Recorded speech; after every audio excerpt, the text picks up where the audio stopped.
frères et sœurs. Bonjour. Voilà Dieu. Le verset nous dit, quand on tournait les regards vers Dieu, nos visages sont rayonnants de joie. Merci Antoine. Nous allons tourner nos regards vers Dieu parce que nous sommes avec des visages rayonnants de joie. Amen. Même si dans notre monde, le monde est tourmenté par des événements climatiques, des événements politiques, des événements économiques, on parle de ça, des événements sociaux, mais qui viennent d'être des craintes. On peut dresser ainsi un tableau noir décrivant l'environnement peu réjouissant. Cela peut affecter notre foi, notre morale, notre action. Et Dieu a sa réponse. Ses réponses. Pas toujours comme nous le pensons, pas comme nous l'attendons.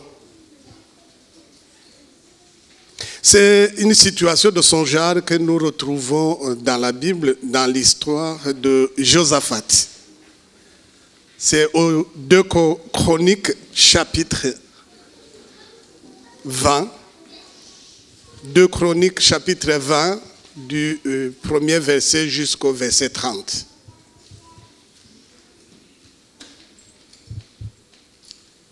On nous parle du roi Josaphat. Le roi Josaphat qui veut dire Dieu a jugé. Dans l'histoire, on l'appelle un bon roi. Pourquoi? Parce que quand on voit le chapitre 19, il nous parle de Josaphat avait les méthodes de gouvernement auxquelles il a appris chez son père, Asa. Parce qu'il a fait une co-gérance avec son père pendant son règne. Et quand donc le père est mort, et Josaphat prend le relais. L'expérience qu'il a prise chez son père l'a amené à être un bon roi. Nous le verrons dans son chapitre 20, là où on parlait de la prière, là où on parlait de l'enseignement, là où on parlait de la communion fraternelle, là où on parlait de l'évangélisation. Donc le chapitre 19 nous montre quand donc Josaphat vient à Jérusalem, il sort d'une faiblesse parce qu'il était parti et faire l'alliance avec le roi d'Israël, Akab, auquel le prophète n'avait pas prouvé effectivement cette alliance.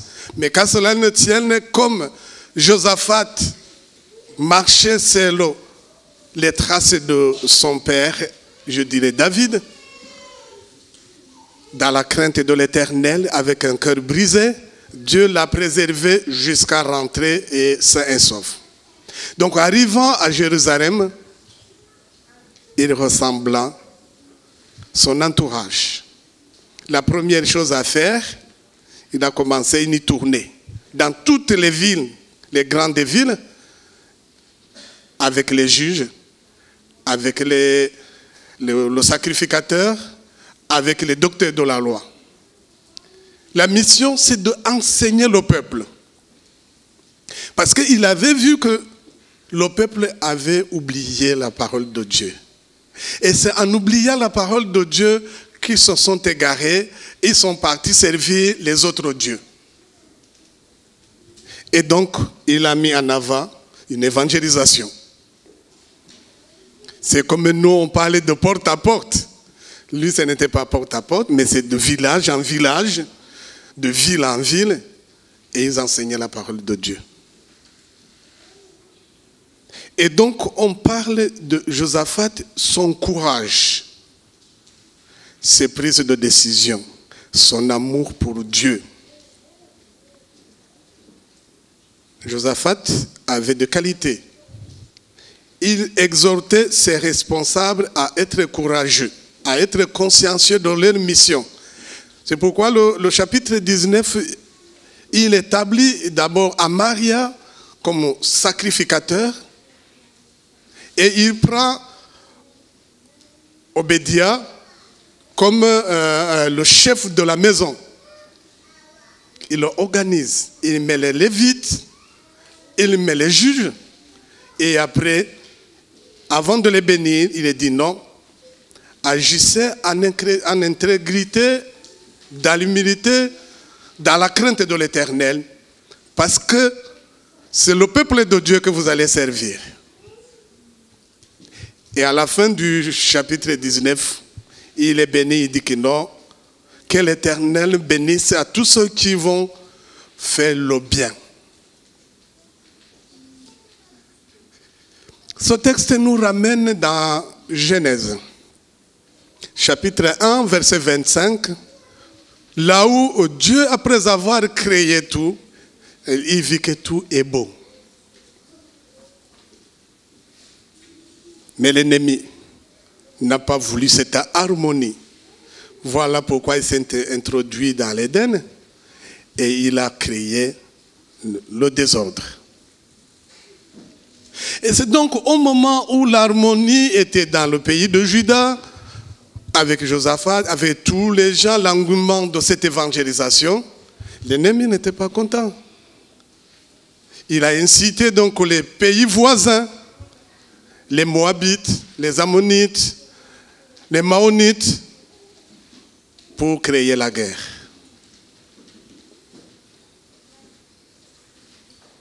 En créant la guerre, c'était pour enlever l'harmonie qui était dans le peuple.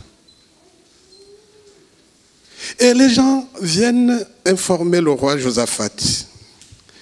Il dit, Monsieur, Seigneur le roi, nous venons d'attendre et de voir une multitude de personnes, des gens qui s'alignent de tous les coins pour venir attaquer ton peuple. Qu'est-ce que nous devions faire? Voilà ce bon roi Josaphat. Il introduit le jeûne pour tout le pays de Juda. Parce qu'il a vu qu'il n'y a pas de solution, nulle ailleurs. C'est sur les pieds, c'est sur les genoux, c'est sur la prière que la solution est. Donc il appela à tout le monde de faire un jeûne et de chercher immédiatement la réponse à Dieu. Il vient dans la maison de l'Éternel, entouré de tout le peuple, les enfants, les femmes, les vieillards, et tout était rassemblé autour de lui. Et il s'agenouille, il prend la parole, il adresse à Dieu. Il dit, nous savons que toi, notre Dieu, tu es un Dieu de tout. C'est toi qui as créé toute la terre. C'est toi qui diriges tout le monde. Mais tu as fait sortir nos grands-parents dans le pays d'Égypte, dans la certitude. Et tu nous as amenés ici. Et même les Maonites qui sont là, tu nous as dit non de ne pas les toucher. Et voilà la récompense qu'il nous donne. Et tu nous as dit, au moment où nous agenouillons, on te demande, tu interviendras. Agis. C'est au moment où il termine cette prière que Dieu suscite un des prophètes, un enfant de Lévite. Et lui dit, ne crains rien. Ce n'est pas ta guerre. Ce n'est pas toi qui vas combattre.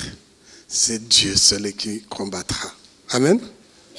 Dans nos frayeurs, dans nos doutes,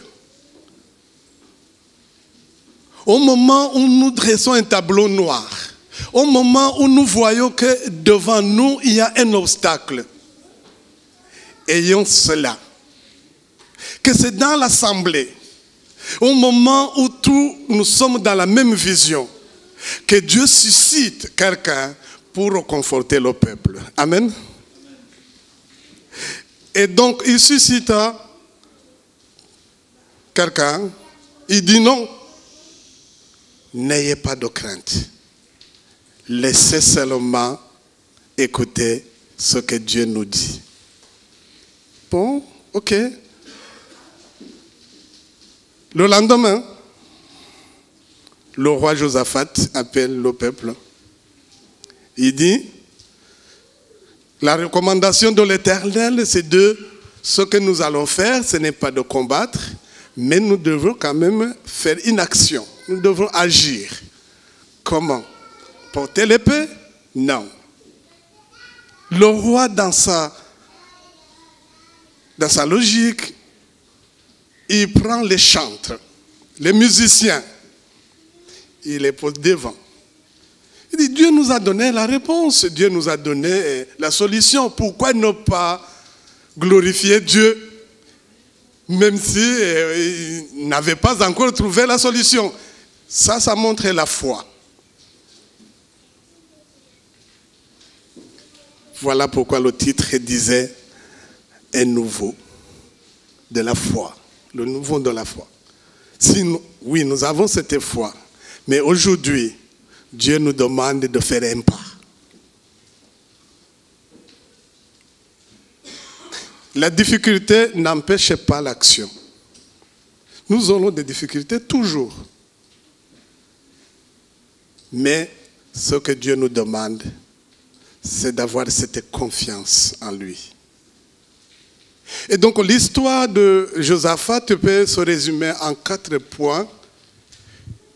Il y a d'abord chercher Dieu, parce qu'on a vu que lui, durant tout son règne, il cherchait dans la parole de Dieu ce qui est écrit. Et il incitait le peuple à marcher selon la voie de l'Éternel, ce qui est écrit dans la loi de l'Éternel. Il a fait tout pour enlever tous les hauts lieux où on sacrifiait les humains, où on faisait les holocaustes de Dieu. Il a cherché d'abord Dieu. Et il a reconnu effectivement sa réalité, son impuissance. Il dit, Dieu, voilà une multitude de gens qui viennent nous attaquer, je ne peux rien. Agis. Il a gardé cette vision, il a pris cette position, il dit non, j'attends ce que Dieu fera pour le peuple. Et donc le lendemain, il prend les chantres, il les met devant, il commence à chanter. Je ne sais pas effectivement quelle chanson qu'il chantait, mais c'était une chanson de remercier à Dieu parce qu'il avait répondu d'abord à la question. Et il chante, il chante, il chante. Peut-être nous on pouvait chanter, si c'était dans notre cas, on pouvait chanter l'hymne et louange 618. 618, il dit, ne crains rien, je t'aime. Ne crains rien, je t'aime, je suis avec toi. Voilà. Ne crains rien, il est avec toi. Il chante, Dieu devance. Il vient devant, il sème le discorde dans les groupes des Moabites et des Ammonites. Entre eux, ils s'entretuent. Et quand donc le peuple de Dieu avançait en chantant, en glorifiant Dieu, il constate que non, toutes les multitudes de gens qui étaient devant eux, tous les murailles des légions et des légions, ils sont déjà à terre. Les autres ont pris la fuite.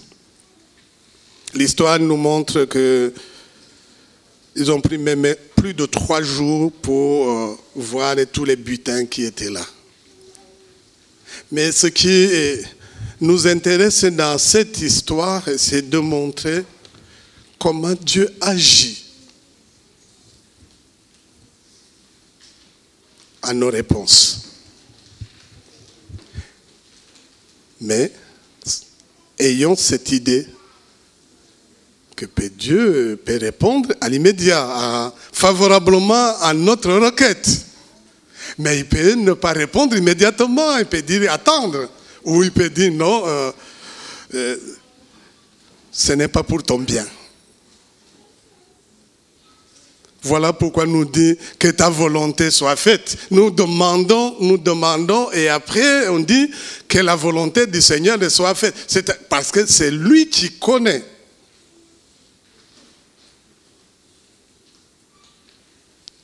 Et le psaume que nous avons lu, 34, il y a là où il nous dit, moi je me suis tourné vers l'Éternel, il m'a répondu.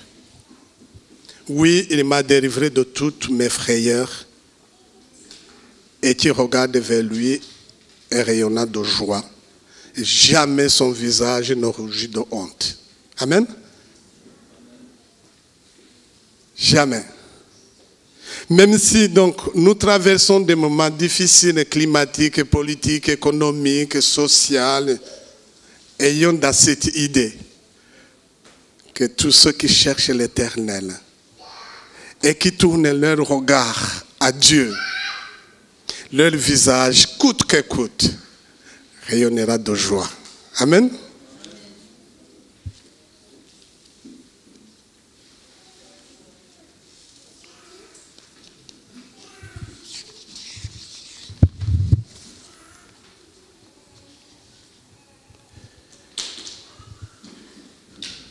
Faites confiance à l'Éternel et à ses prophètes. Donc, Josaphat avait la foi. Là, je suis au verset du 20 vers le verset 30. Josaphat avait la foi inébranlable. Parce qu'il a dit, nous serons invulnérables. Même devant cette multitude. Il a encouragé le peuple à aller avant. Et il faut être prêt de voir Dieu agir. Pas toujours dans le sens que nous voyons. Il est l'Éternel Dieu. Amen. Donc même si, dans le cas qu'on vient de voir, Dieu a répondu immédiatement. Nous avons vu des autres cas où Gédéon, il a prié et le soleil s'est arrêté. Oui. Mais, c'est Josué ou Gédéon? Josué. Merci, ancien. Et donc, mais il y a des réponses qu'on ne voit pas à l'immédiat. Ne soyez pas effrayés. Dieu nous écoute. C'est sa promesse. Il nous dit, l'ange de l'Éternel campe autour de ceux qui le craignent. Il arrache toujours le danger, les dangers.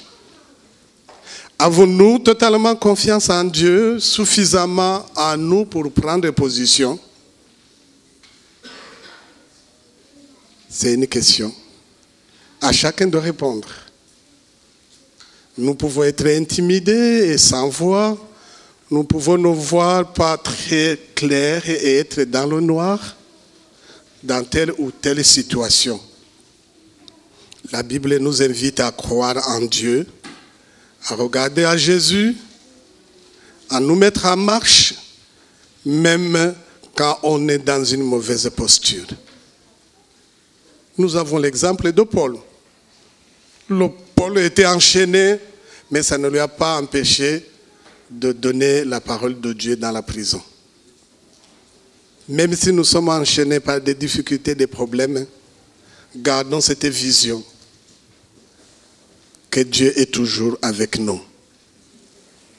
Cherchez Dieu, acceptez de reconnaître notre réalité, notre impuissance, gardez notre vision, notre espérance, prenons position et avoir confiance en Dieu. C'est le message de ce matin. Que Dieu vous bénisse. Amen.